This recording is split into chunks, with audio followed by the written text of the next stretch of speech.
রংপুরে তালাবদ্ধ ঘর থেকে অবসরপ্রাপ্ত এক স্কুল শিক্ষক তার স্ত্রী ও দুই সন্তানের মরদেহ উদ্ধার করেছে পুলিশ।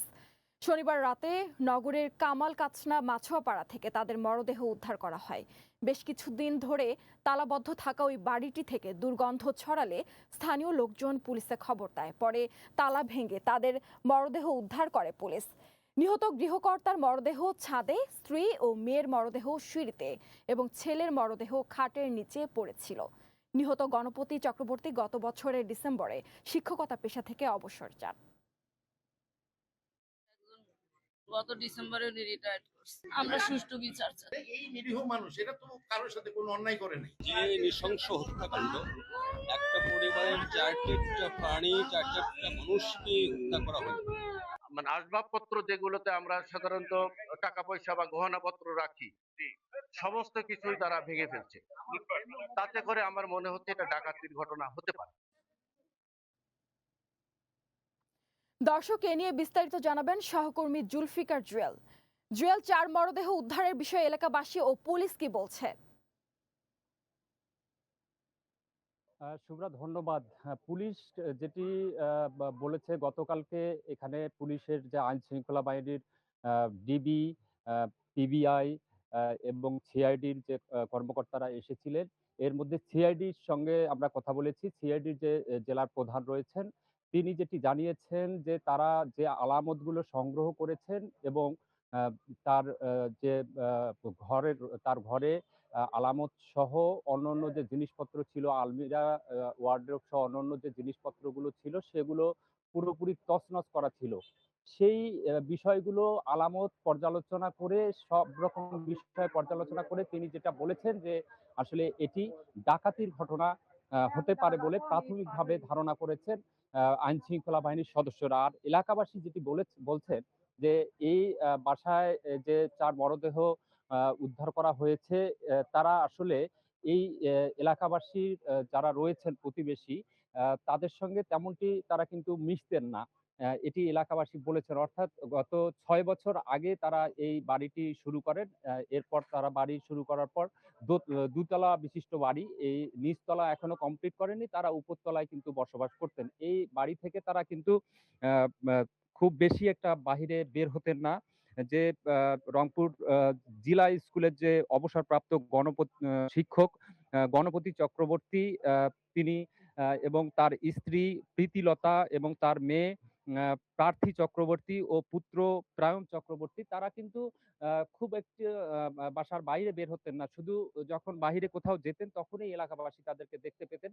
এই জন্য এলাকাবাসী আসলে এই ঘটনা কবে ঘটেছে, কবে তাদেরকে হত্যা করা হয়েছে, সে বিষয়টি এলাকাবাসী জানতেন না। কারণ এলাকাবাসীর সঙ্গে তাদের খুব একটি সম্পর্ক ছিল না, বিধায় এলাকাবাসী তেমন কোনো কিছু কিন্তু বলতে পারছেন না। আমরা এলাকাবাসীর এখানে সঙ্গে কথা বলেছি।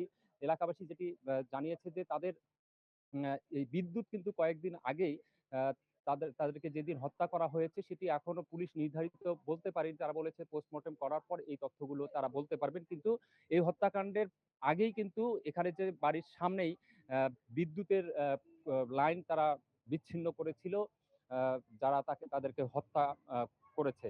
এছাড়াও যদি আপনাকে আর একটু জানিয়ে রাখি যে তার যে পরিবারের অন্য সদস্যরা রয়েছেন, তারাও কিন্তু দুদিন থেকে তারা বিভিন্ন ঠাকুরগাঁও এবং মিঠাপুকুরে তারা থাকেন। তাদের সঙ্গে যোগাযোগ বিচ্ছিন্ন যখন হচ্ছিল না, তাদের 4টি ফোন নাম্বার যখন বন্ধ পাচ্ছিল, গতকালকে তারা এসে এলাকাবাসীকে নিয়ে তারা যখন দরজায় তাদেরকে ডাকাডাকি করে, তারপর সারা শব্দ না পাওয়ার পর তারা কিন্তু পুলিশকে ফোন দেয়। পুলিশ এসে পরে দরজা ভেঙে এই চক্রবর্তী যে অবসরপ্রাপ্ত শিক্ষক, তার মরদেহ কিন্তু যে দোতলা বাড়ির ছাদ সেখানে পাওয়া যায় এবং তার স্ত্রী এবং সন্তানের মরদেহ কিন্তু সিঁড়িতে পাওয়া যায় এবং তার যে ছেলে রয়েছে, একটি ছেলে, তিনি রংপুর জিলা স্কুলের 5ম শ্রেণীতে পড়েন, তার মরদেহ কিন্তু একটি রুমের ভেতর থেকে উদ্ধার করেছে। আর তার যে মেয়ে, তিনি মাস্টার্সে রংপুর কারমাইকেল কলেজের পরীক্ষার্থী বলে আমরা জানতে পেরেছি। আসলে তাকেও নির্মমভাবে হত্যা করা হয়েছে। এই হত্যাকাণ্ডের ঘটনাটি আসলে খুবই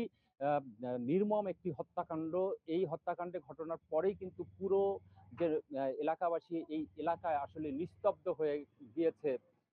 দলে দলে মানুষ এখানে আসছেন এই বাড়িটি তে এসে মানুষ দেখছেন এবং তারা যেটি বলছেন, তারা একটি দাবি তুলেছেন যে এরকম হত্যাকাণ্ড যেন আর না ঘটে, দৃষ্টান্তমূলক তারা বিচার দাবি করেছেন আইন শৃঙ্খলা বাহিনীর কাছে, যেন এই হত্যাকাণ্ডের যে যারা হত্যাকারী, যারা এই হত্যাকাণ্ডের সঙ্গে জড়িত, তারা যেন কেউ ছাড় না পান। এজন্য কিন্তু রংপুরের যে পূজা উদযাপন কমিটি সহ যারা রয়েছেন, তাদের সেই নেতারা এসছিলেন, এই বাড়িটি পরিদর্শন করেছেন।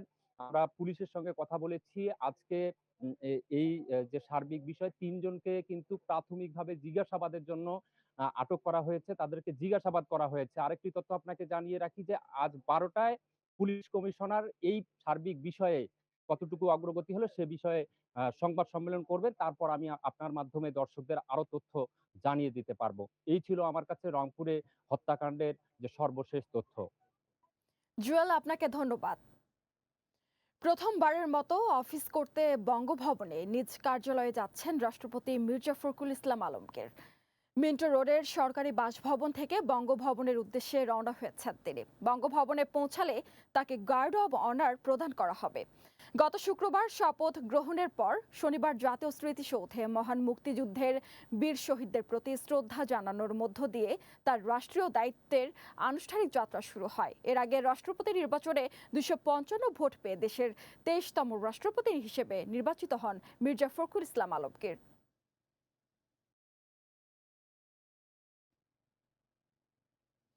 বিএনপি নেতা ইলিয়াস আলীকে গুমের ঘটনায় দায়ের হওয়া মানবতা বিরোধী অপরাধ মামলায় বিমান বাহিনীর উইং কমান্ডার সাইফুর রহমান সাইফকে আদালতে হাজির করা হয়েছে।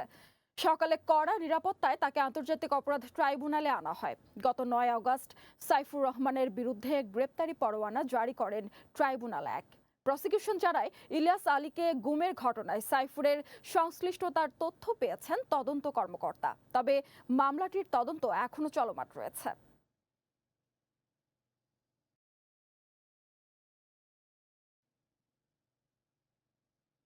দেশের বিভিন্ন হাসপাতালে বাড়ছে ডেঙ্গু রোগীর সংখ্যা। এতে সেবা দিতে হিমশিম খেতে হচ্ছে চিকিৎসক ও নার্সদের।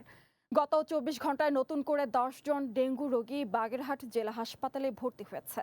এ নিয়ে মোট ৬৯ জন রোগী চিকিৎসা নিচ্ছে। হাসপাতাল কর্তৃপক্ষ বলছে, শয্যার চেয়ে রোগীর সংখ্যা প্রায় দ্বিগুণ, তাই সেবা দিতে বেগ পেতে হচ্ছে। বরগুনাতেও ডেঙ্গু রোগীর সংখ্যা বাড়ছে। হাসপাতালে প্রতিদিনই ছুটে আসছে নতুন নতুন রোগী। টাঙ্গাইলের ঘাটাইল উপজেলা স্বাস্থ্য কমপ্লেক্সে গত কয়েকদিনে একসঙ্গে ৩০ থেকে ৪০ জন ডেঙ্গু রোগী ভর্তি হয়েছে। বাগেরহাটের কচুয়ায় তুচ্ছ ঘটনাকে কেন্দ্র করে বিরোধের জেরে প্রতিবেশীর হামলায় বেদার মল্লিক নামে এক বৃদ্ধের মৃত্যু হয়েছে। শনিবার রাত ১০টার দিকে উত্তর ভান্ডারকোলা এলাকায় এ ঘটনা ঘটে। স্বজনদের অভিযোগ, জমিতে হাঁস ঢোকার ঘটনায় কয়েকজন প্রতিবেশী ঘরে ঢুকে বেদার মল্লিক ও পরিবারের সদস্যদের মারধর করে। যন্ত্রণা সইতে না পেরে চেতনা হারান বেদার মল্লিক।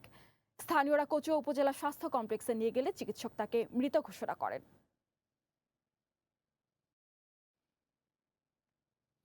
বঙ্গোপসাগরে ডুবে গেছে পানামার পতাকাবাহী কার্গো জাহাজ এমভি ওশেন উইনার।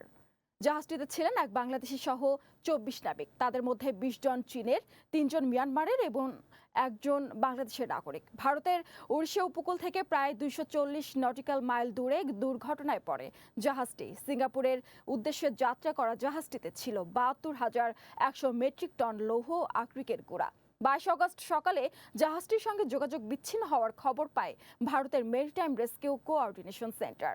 এরপর ভারতীয় কোস্টগার্ড ও নৌবাহিনী যৌথভাবে উদ্ধার অভিযান শুরু করে।